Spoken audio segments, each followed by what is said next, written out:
All right, question for you. What if doing the right thing meant breaking the law? Is it really the right thing? Think about Rosa Parks, who refused to move to the back of the bus. Think about Martin Luther King Jr. and his nonviolent marches. Or, and this is somebody I just recently heard of, I was never taught about this in history, was a guy named Dietrich Bonhoeffer. He was a German pastor who resisted Hitler in order to protect people's lives. And he was prisoned and executed in a concentration camp just 2 weeks before the end of World War II. And he did it for his beliefs and his resistance against what Hitler was doing. Basically his convictions of God. So were these people criminals, or were they courageous heroes?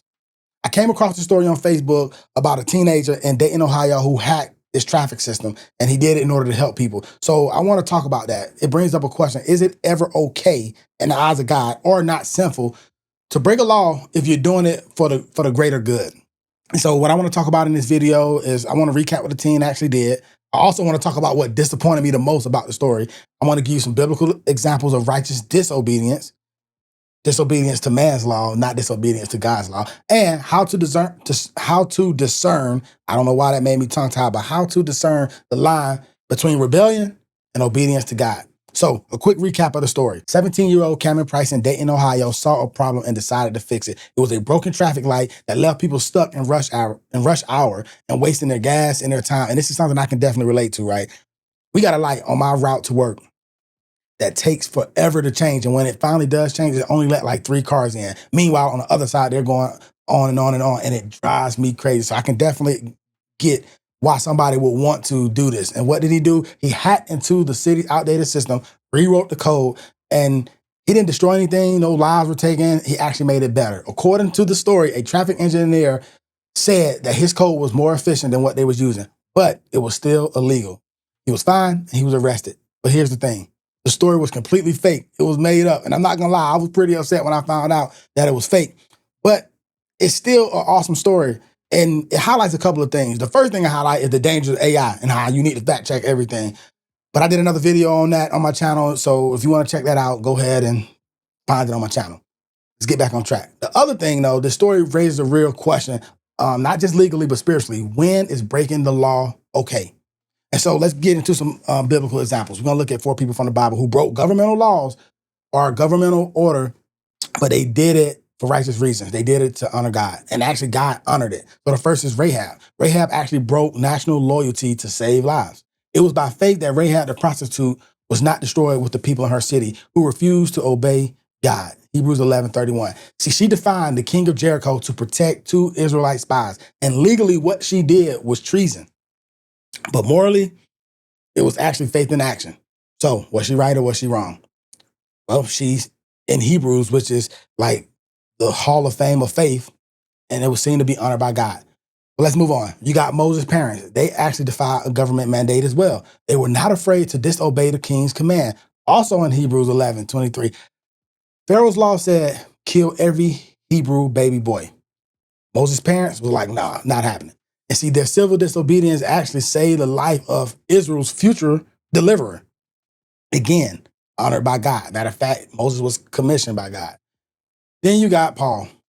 Paul, who confronted and often do confront injustice in the Roman system. They have publicly beaten us without a trial, and we are Roman citizens. You see, Paul didn't just accept injustice. And because of what Paul was preaching, it often landed him in prison, and he would call it out. See, Roman officials, they violated his civil rights, and he demanded accountability. He wasn't just preaching, he was resisting a legal system from within. And then my final example is the Magi. And they disobeyed the king to protect the King of Kings, to protect Jesus. See, when it was time to leave, they returned to their own country by another route where God had warned them in a dream not to return to Herod, Matthew 2:12. You see, King Herod gave them a direct order. In this case, God gave them a higher order. And so they disobeyed the king and they protected the Messiah. They protected the King of Kings. So what does this mean for us? How do we know when to do what's right? We're not talking about breaking laws just because you feel like it. We're talking about moments where doing the right thing comes at a legal cost. You see, Romans 13 says to honor governing authorities. I want to say that again. We are called to honor governing authorities. Matter of fact, if we don't honor those governing authorities, then there's going to be consequences. I want to be clear. But Acts 5:29 also says we must obey God rather than human authority. So here's how you can test it. This is my personal advice. Is it motivated by love and not pride? We often confuse that. Is it protecting others and not elevating self?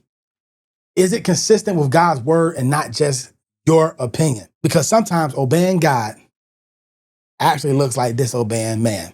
And if it's truly God's will, there's going to be fruit, even if, and most likely when, there are consequences. So, for example, let's get back to Dietrich Bonhoeffer. Again, his story is a powerful reminder that sometimes breaking the law in service of God is not rebellion, but righteousness. Much like Rahab, who chose loyalty to God over her own government, Bonhoeffer stood against the Nazis. And he didn't do it with violence. He did it with bold, costly conviction, just staying true to his Christian principles. He was a pastor and a theologian in Germany during World War II, while many church leaders either stayed silent about what Hitler was doing or they actually supported what Hitler was doing. Bonhoeffer spoke out.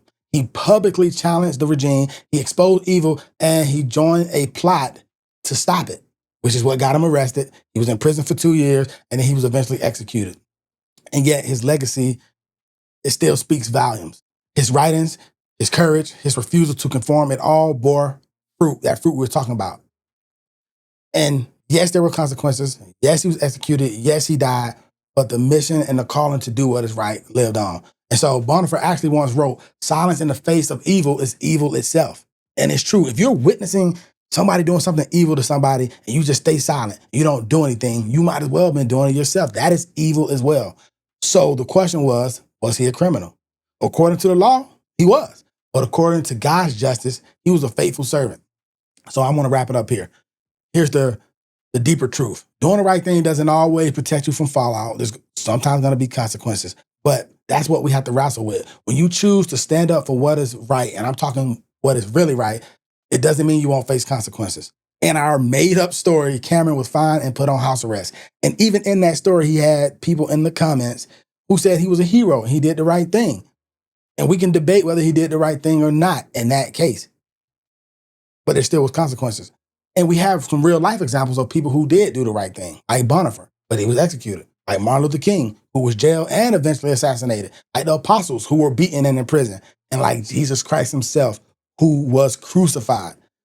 So this isn't a license for you to go rogue. It's not an excuse to justify law breaking just because you feel like it. It's a sober reminder that sometimes God leads us straight to the fire, but he's going to be right there with us. It's a call to wrestle with the tension between human laws and God's heart. And sometimes doing what is righteous means accepting the risk of being misunderstood or even being punished. But if you're truly doing it in obedience to God's will, you can remember this promise. God blesses those who are persecuted for doing right, for the kingdom of heaven is theirs. Matthew 5:10. So here's my question for you. If you were in the shoes of any other people that I gave examples of in this story, would you have done it?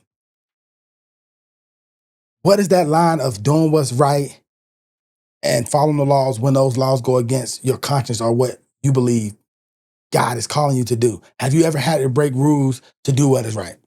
Let's talk about it in the comments. And if you're in that tension right now, praying through a decision, I want you to ask yourself, is it about me or is it about obedience to God? Because when the laws of man and the will of God clash, we got to choose wisely and we got to walk humbly. Until next time, peace.